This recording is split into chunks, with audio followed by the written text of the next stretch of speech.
Chapter 1. Cairo. Monica noticed the gift shop because of the beautiful colors round its door and window. She walked through its entrance, which had a sign above it. On the sign, the word Cairo was written in bright yellow, orange, and green colors, with small black figures dancing beside it. Inside, it was just as colorful. Large animals made of paper, painted in very bright colors, hung from the ceiling.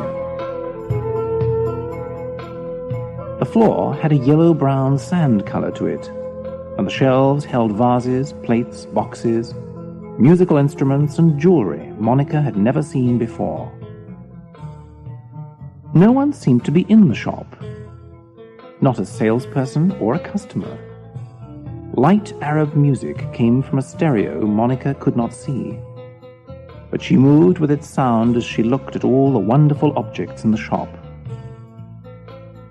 She saw a blue stone on a gold necklace which looked interesting.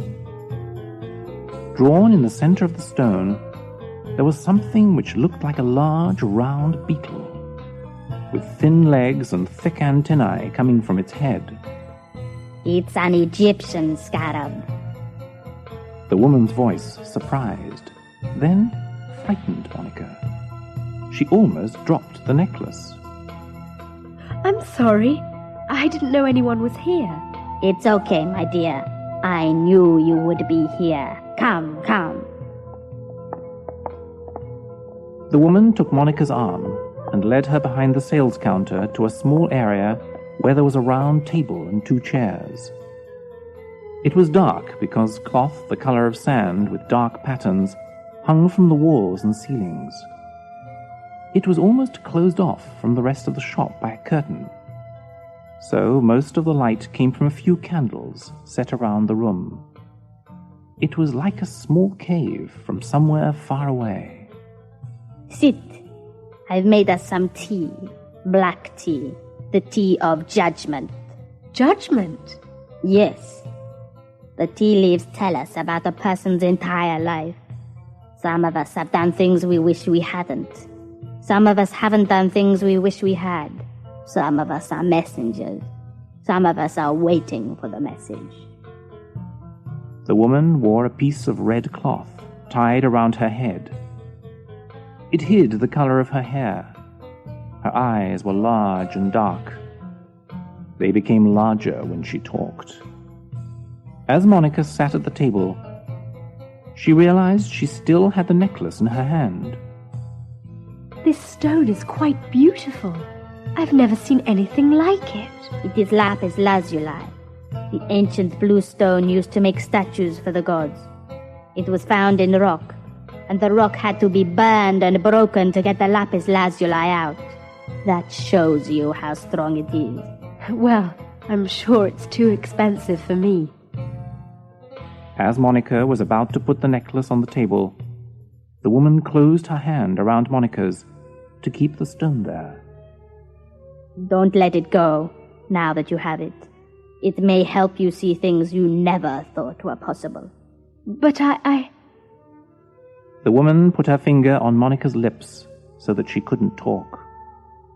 Sit and listen, and I will tell you the story of the blue scarab. Monica held the necklace in her hand while the woman spoke. Whether it was the heat of the room, the tea, or the woman's soft voice, Monica began to fall asleep.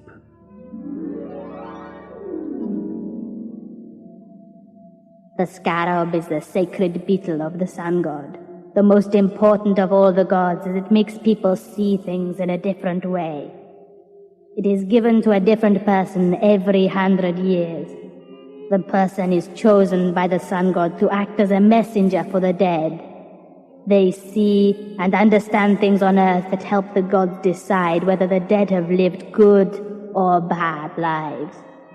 Those who wear it are sometimes frightened because they are able to see the dead living again. But they must keep the scarab, as the judgment of so many depends on them. Monica heard the woman's words as she slept. She saw herself living thousands of years ago, wearing the scarab. People were touching her hand as she passed them. She was smiling, and she felt very peaceful. When she opened her eyes, she looked at the woman talking to her. It looks good on you. Monica touched the necklace with her fingers. It was now round her neck.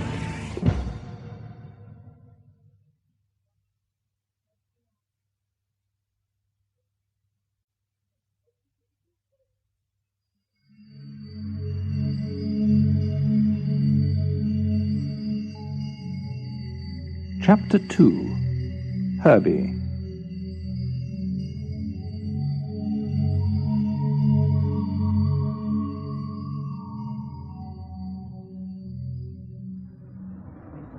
Monica's car had a broken headlight. As she drove to a garage to have it fixed, the sun came down through the trees along the road, making everything seem more alive than usual. There was an old man cleaning the ground in front of the garage when Monica parked her car. He had his back to her, so she called to him. Excuse me, do you work here? The man did not turn round. Excuse me. Monica put her hand on the man's shoulder. He turned quickly, and Monica saw her father's face. Frightened, she put her hands over her mouth. Her father had died 5 years earlier when she was 18. Dad! Is that you? Tears came to her eyes, and her hands shook. The man moved his fingers to his mouth and ears to show her he could not speak or hear. Hello there. It was the voice of a young man Monica knew from the university. She had forgotten his name. It's Owen, remember?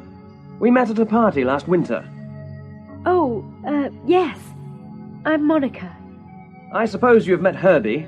He just started working here this morning. Monica wouldn't look at the man, afraid of what she would see. He was talking to Owen in sign language. Owen spoke as he made the signs with his fingers. Of course you can. I told you, Mr. Burns lets us take our lunch whenever we want, as long as you've finished your work. Okay, you're welcome. Herbie walked away. Suddenly, Owen noticed Monica's necklace. Is that a blue scarab you're wearing? Yes, a woman at a shop gave it to me. She wouldn't take any money for it. It was found in a chest believed to be the chest of Osiris, an ancient Egyptian god. I read about it in my class on ancient Egypt. I study archaeology. I think I saw you leaving that class once. I had an economics class right after it in the same room. It's a small world. So, what's wrong with your car? Oh, it needs a new headlight. Oh, that's no problem. I can fix that in 10 minutes. Why don't you go sit in the office? While you wait, Mr. Burns will write out your bill. In the office next to the garage, Mr. Burns sat behind his desk, smoking a cigar. He was a short, bald man, but Monica didn't know how short until he stood up to shake her hand. Nathan Burns, pleased to meet you. Monica Halloway. Owen's fixing my headlight. He said you write up the papers. Certainly I will. You just have a seat there. I'll take care of it in 2 minutes. Monica looked out of the office window at Owen working on her car. His thin, young face began to look old and tired. It was as if she was looking at a completely different man, and it frightened her. Mr. Burns' voice stopped her thinking. How do you spell Alloway? With 2 L's or 1? What? Oh, 2. Halloway. Monica went outside to see Owen as he finished his work on her car. He looked like he usually did, and Monica forgot about what she thought she had seen before. She shook his hand. Thank you very much for your help. Anytime. It was nice to see you again. When Owen walked away, Monica saw Herbie sitting on a chair by the garage door. He was eating a sandwich. She saw something on his right arm.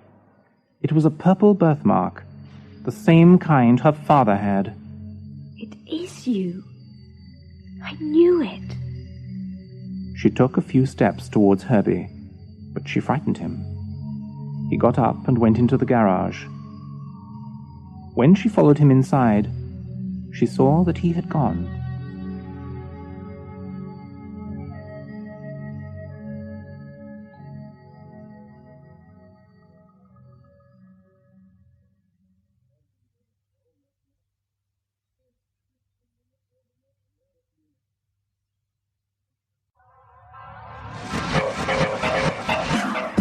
Chapter 3. Tops. Monica stood outside Tops, a popular student hangout, waiting for her friend Yvonne. A small dog ran up to her very excitedly. It looked exactly like a dog she had when she was young. It had the same short black fur and white nose. Its nose had 4 black spots on it.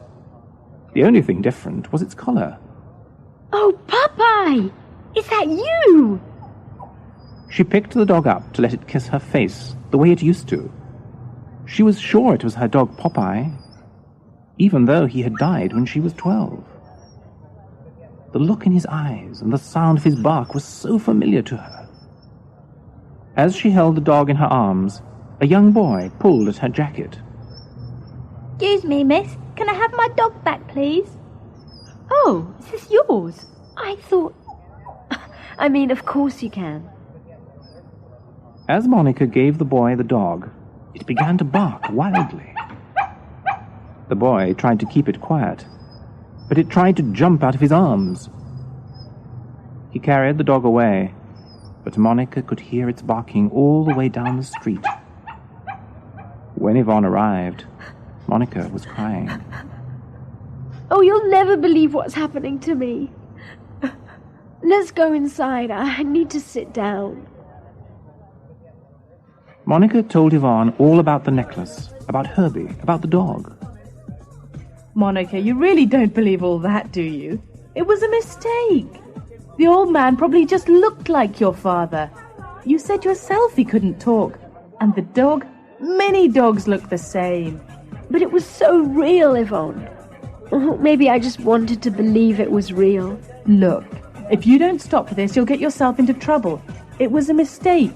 You saw something which wasn't there. Yvonne was able to make Monica relax.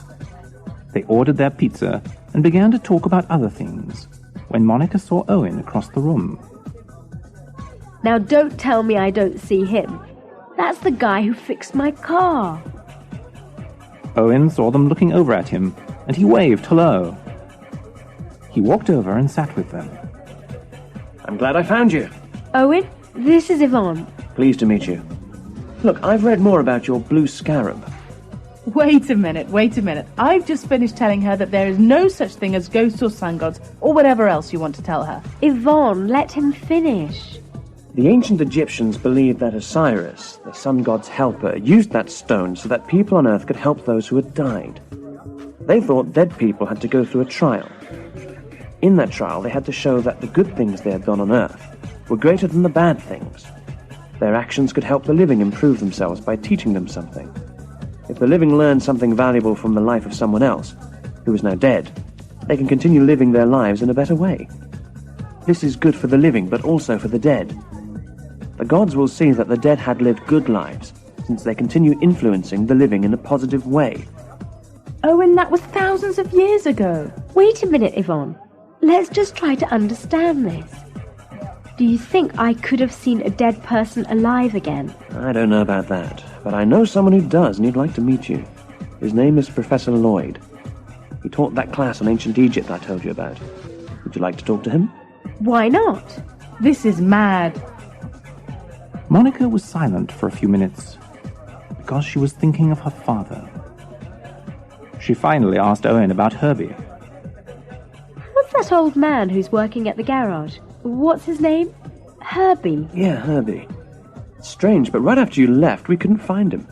He never came back.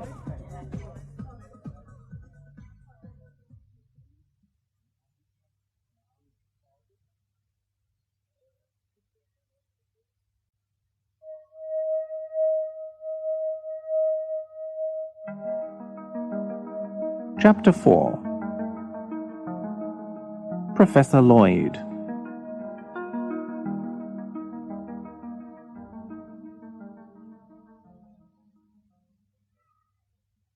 When Owen and Monica knocked on Professor Lloyd's door, they heard a cat meowing inside. They heard Professor Lloyd's footsteps coming towards the door. Then they saw him, a tall, well-built man with glasses. He had straight, grey-white hair and a soft, kind face. He welcomed them with a large smile. You must be Monica. Hello, Professor Lloyd. It's a pleasure to meet you. The pleasure is mine. From what Owen tells me, you have something which may be more powerful than we know. Professor Lloyd's flat was filled with books and cats. Each wall was covered with shelves of books, and there were cats of every different colour sitting on tables, walking across the floor, or rubbing themselves against Monica's legs. Monica picked up a black one with white paws. Oh, I love your cats, Professor. The Kauri Indians of southern Peru believe the cat spirit controls our lives. They probably know my cats, and my life. Professor Lloyd laughed loudly. He picked up 2 of the cats as they walked to the middle of the room, where a bright light hung over a square white table with 4 chairs. They sat at the table, and the professor asked to see the blue scarab. He put a round, 1-inch eyepiece with black glass over his left eye, and he studied the back of the stone. Ah, yes. Here are the markings. The professor was quiet. He took the eyepiece away from his eye and looked at Monica. Owen was worried. What is it, Professor? It seems that Monica has been chosen as a messenger for the gods. Gods? Professor, you don't really believe in the gods, do you? What I mean is that this stone is exactly like the one in ancient mythology. The myth says that certain people are chosen to wear it. That's what the woman said who gave it to me. Professor, what are the markings? The professor held the stone up to the light. You can't see it clearly without the eyepiece, but this marking here is the teeth of a dog. The dog watches over the dead. And here is the wing of a hawk. The hawk cries for the revenge of the dead. But here is the sign connecting all the others, the round horn of the ram. This represents the power of water. It can give life to the dead. The scarab on the front, which represents the sun, acts together with water to bring peace to both the living and the dead. How do you know all this? It is written in ancient Egyptian tombs, but there is another way to see if we are right. What's that? We can test the stone to see what kind of power it has.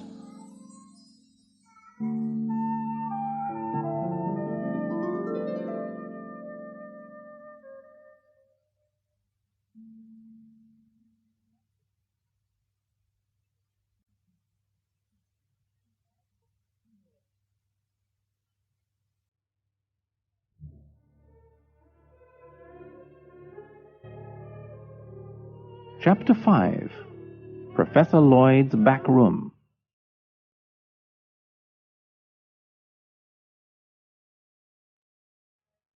Professor Lloyd took Owen and Monica to the back room of his flat, where all the walls were covered with black curtains.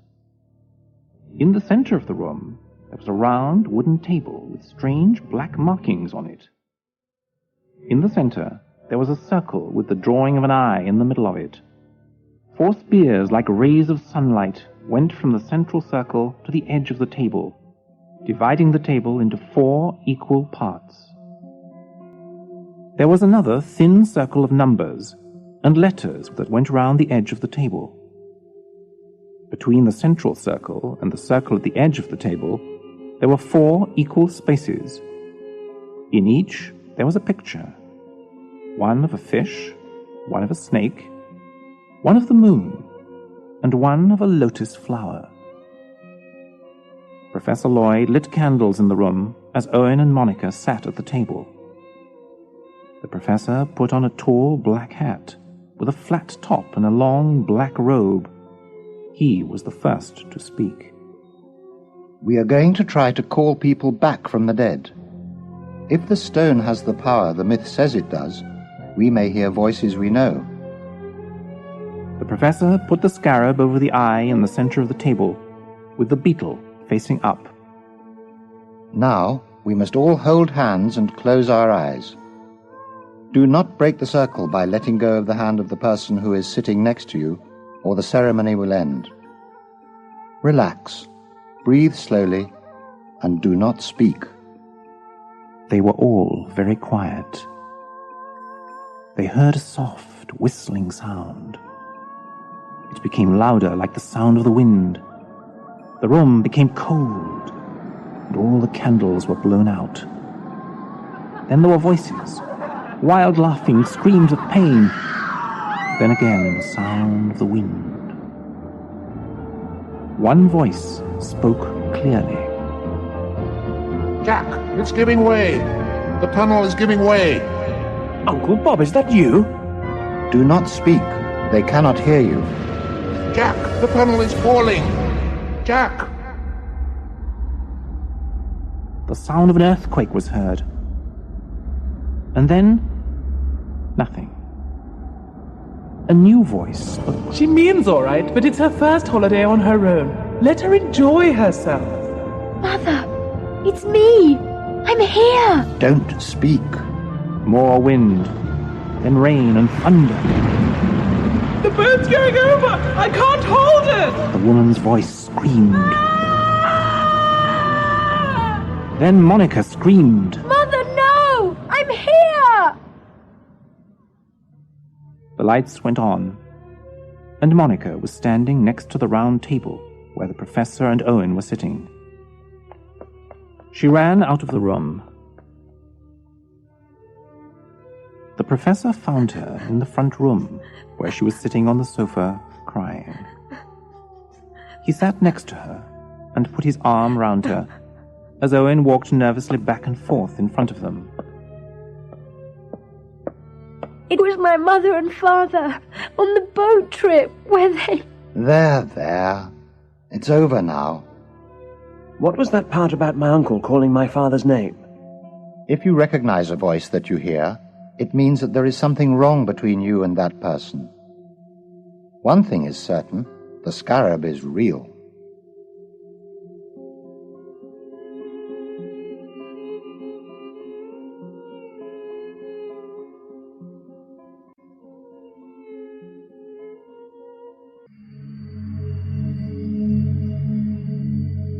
Chapter 6. Monica's father speaks. Yvonne drove Monica back to the Cairo gift shop so she could return the blue scarab to the gypsy woman. She did not want the necklace after that night at Professor Lloyd's. Her parents had both died on a boating holiday, and hearing their voices again had really frightened her. They parked the car near what they thought was the shop's window.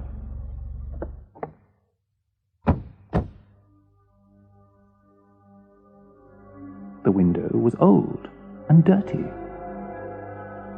There was no sign with Cairo written on it. The door had wooden boards in front of it. I think it was here. Yvonne looked around the street to see if they had made a mistake. Monica wiped the dust off one of the store windows with a tissue so she could see inside. The inside had pieces of wood hanging from the ceiling. There were old boards, stones, and dirt all over the floor. It looked as if it hadn't been used for a long time. Then Monica saw it. Hanging from the ceiling, there was one of the brightly colored paper animals. It was a bright blue scarab. Monica ran to the car. Let's get out of here. What's wrong? What's happened? Yvonne got in the car, but Monica couldn't tell her what happened. Just drive me to the university. I'm not keeping this scarab. What are you going to do with it? Give it to Professor Lloyd.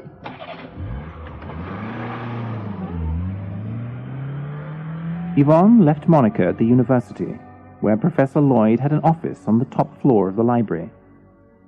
Monica knocked on the door. Yes?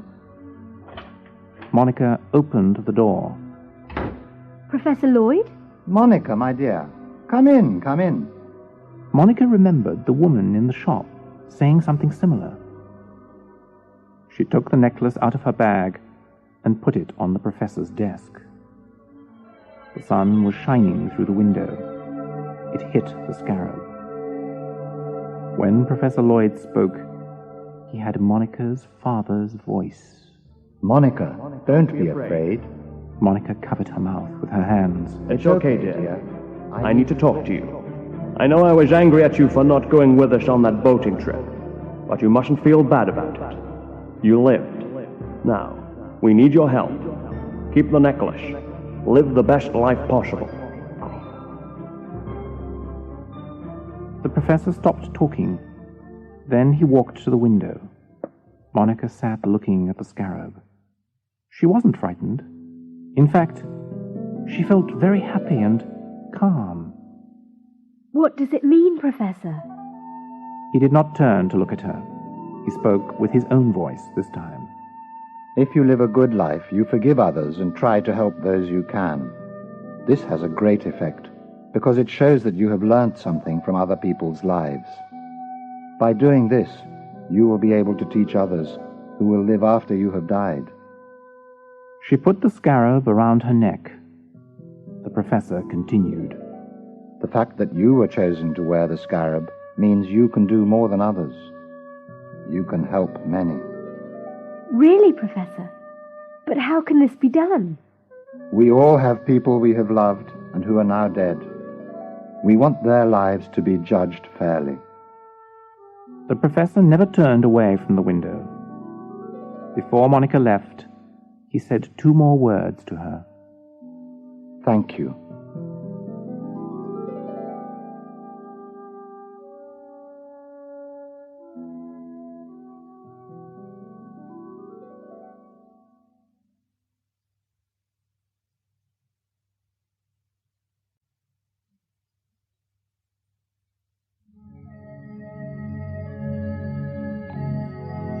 Chapter 7. Osiris and Seth.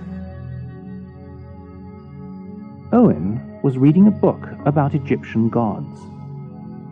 It said that Osiris, the one who judges those who die, was once a king. His brother Seth wanted to be king, so he played a trick on Osiris. He brought him a beautiful, large chest, and he told the king that he could have the chest if he could fit inside it. After the king lay down in the chest, Seth quickly closed it, threw it into the Nile River, and it sailed out to sea. Owen put the book down because he began thinking of his own father's death. His father had been killed at an archaeological site. He was a famous archaeologist, which is why Owen wanted to be one. Owen's uncle was with Owen's father when he died. He came to live with Owen and his mother afterwards, and Owen had always thought his uncle didn't care about his father's death. He never talked about him, and he behaved as if he were Owen's father. The voice he heard at the professor's suddenly meant something to him. He felt he had to talk to Monica. He remembered where she lived, because he had driven her home from the professor's. He hoped she wasn't asleep.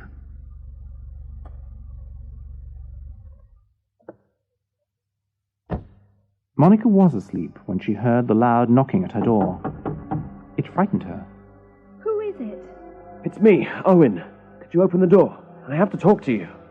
Owen looked awful. He held his books tightly in his arms, and his hair stood up on his head as if he had been pulling at it. Can I come in? I've got something really important to talk to you about. Yes, come in, but calm down. Monica made them some hot chocolate, while Owen told her what he had read. I still don't understand what that story has to do with your uncle. That was my uncle's voice we heard at Professor Lloyd's. I know it's wrong, but I always thought my uncle had something to do with my father's death. He never talked about it. But that has nothing to do with the scarab. It does. Don't you remember Professor Lloyd telling us about the markings on the back? Yes. Well, one of those marks was the ram's horn. It's the sign of water, which connects all the other signs. Osiris was killed by water. He looks after the dead. That's why there are the markings of the dog's teeth. And the hawk's wing? Osiris's son, Horus, killed his uncle for his father. When Horus died, he became the hawk god who sits by his father when he judges the dead and cries for them. Monica touched the scarab around her neck.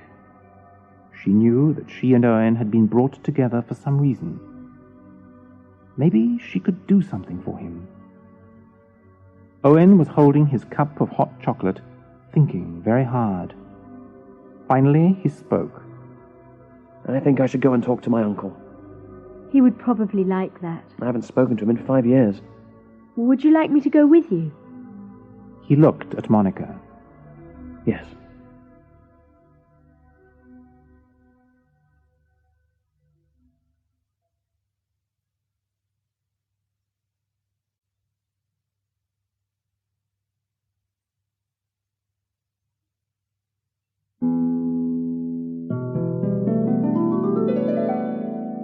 Chapter 8. The Gloves.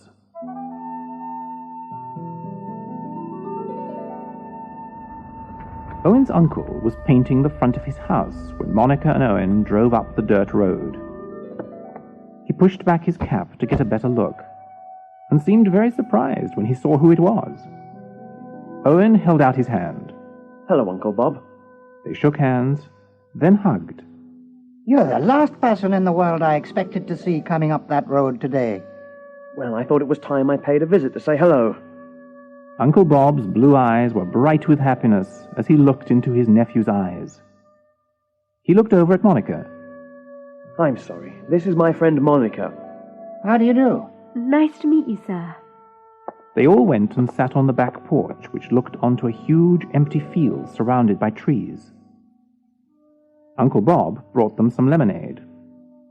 A large, friendly dog lay next to Monica's chair, and she lightly scratched its head. Do you two mind if I take a walk with my new friend here? The men didn't answer, so Monica ran down the porch steps into the field, with the dog following her. Uncle Bob, what happened the day my father died?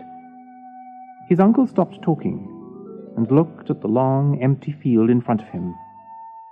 Monica had disappeared somewhere with the dog. We never really talked about that, did we? But maybe it's time. I never understood why you never mentioned his name after he died. His uncle looked over at him. Owen, some things hurt too much to talk about. Do you think you could talk about it now? I could try.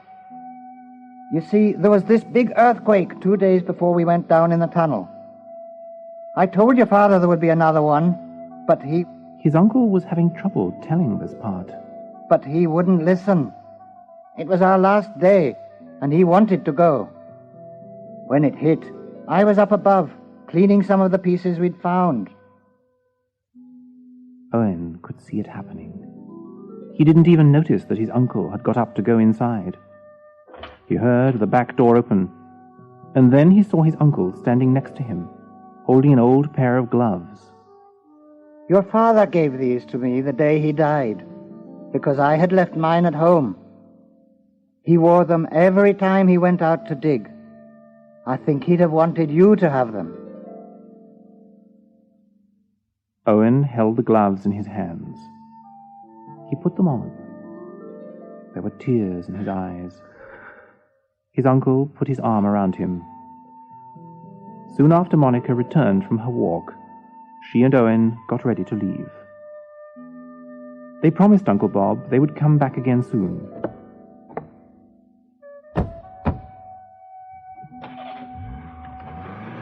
As they drove away, Monica beeped the horn twice.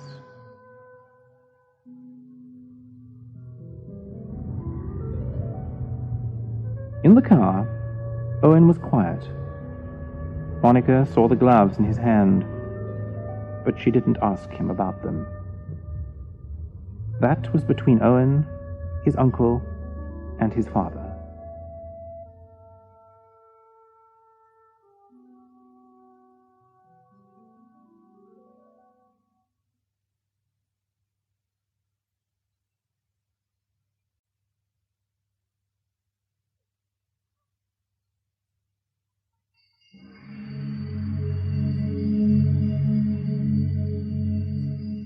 Chapter 9. The Cemetery.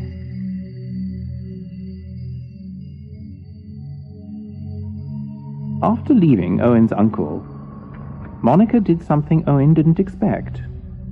She drove the car into a cemetery. Where are we going? My parents were buried here. I want to see their gravestones. They parked the car in the visitors' car park, then walked. The sun was very bright. They were walking through a field of white crosses and gravestones. They stopped to look at some of the older ones. Look at this one, 1826. And this one is from 1905. Michael Mason. Look, his wife died a year later. I think I like archaeology because of the connection between two periods of time. I mean, when I understand the way someone lived hundreds of years ago, I understand more about the way we live now.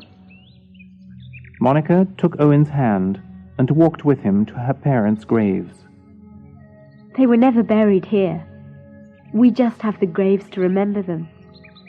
They died at sea. Their bodies were never found.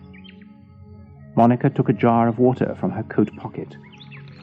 She poured some of it over each of her parents' gravestones. What's that? It's water I took from the sea. I was at my parents' funeral, but I never felt like I said goodbye. This is something I thought of doing to let them know that everything is okay. Was there a problem between you and your parents? Well, my father loved our family holidays.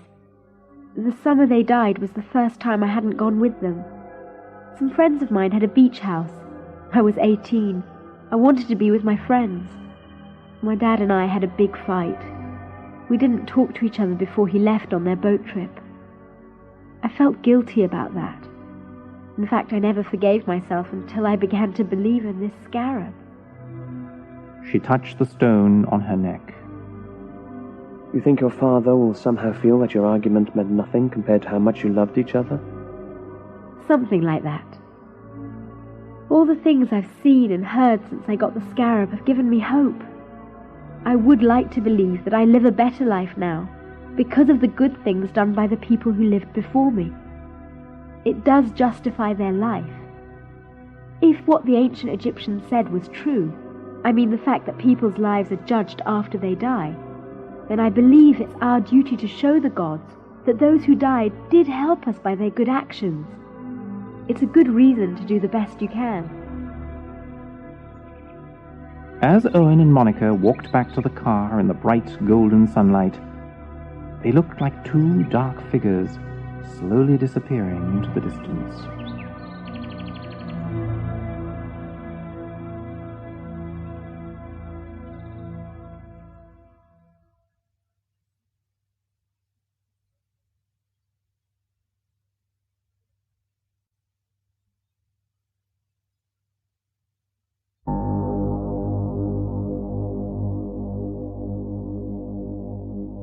Chapter 10. The Blue Scarab. Monica was sitting in the living room of Owen's flat, waiting for him. He had gone to use a neighbor's telephone because his was out of order. She found a book on the table next to her. It was a library book on ancient Egypt. She opened it to the story of Osiris and began to read. After Seth had thrown the chest with Osiris inside into the Nile, Osiris's wife Isis went to look for it. She found the chest, but before she could open it and bury the body, Seth stole it from her. He cut the body into 16 separate pieces and hid them all over Egypt. Again Isis went to look for them.